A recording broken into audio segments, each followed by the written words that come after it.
Power star Pawan Kalyan first pan India ప్రాజెక్టుగా announce అయిన హరిహర వీరమల్లు రోజురోజుకు వెనక్కి వెళ్తూనే ఉంది. ఈ సినిమా మొదలుపెట్టి ఏళ్లు గడుస్తున్నాయి కానీ షూటింగ్ మాత్రం పూర్తి కావటం లేదు.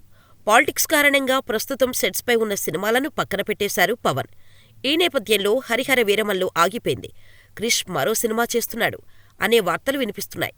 అయితే ఇలాంటి వార్తలు ఎన్ని వచ్చినా కూడా తిప్పికొడుతూనే ఉన్నారు మూవీ మేకర్స్.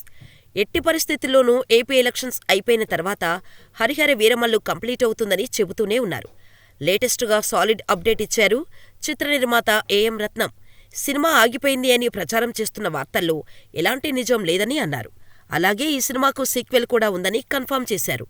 ముందు నుంచి ఈ సినిమా 2 భాగాలుగా వచ్చే ఛాన్స్ ఉందని వినిపిస్తూనే ఉంది. కానీ అసలు సినిమానే కంప్లీట్ అవటం లేదు. దీనికి సీక్వెల్ సాధ్యమేనా అనే సందేహాలు ఉండేవి. కానీ ఇప్పుడు ఏఎం రత్నం మాత్రం పవర్ స్టార్ అభిమానులకి మంచి సినిమా ఇచ్చే విషయంలో మేము కట్టుబడి ఉన్నాం. ఎన్నికల తర్వాత తిరిగి షూటింగ్ ప్రారంభమవుతుంది. ఆ తర్వాత రిలీజ్ డేటును ప్రకటిస్తాం. అలాగే ఈ సినిమాను 2 భాగాలుగా ప్లాన్ చేస్తున్నామని చెప్పుకొచ్చారు. ఇక ఇటీవల ఈ సినిమా స్పెషల్ ప్రోమో రిలీజ్ చేస్తామని చెప్పిన మేకర్స్ శివరాత్రి సందర్భంగా మార్చి 8న రిలీజ్ చేసే ఛాన్స్ ఉందని అంటున్నారు. ఏదేమైనా పవన్ చేస్తున్న ఫస్ట్ సీక్వెల్ సినిమాగా హరిహర వీరమల్లు నిలవనుంది.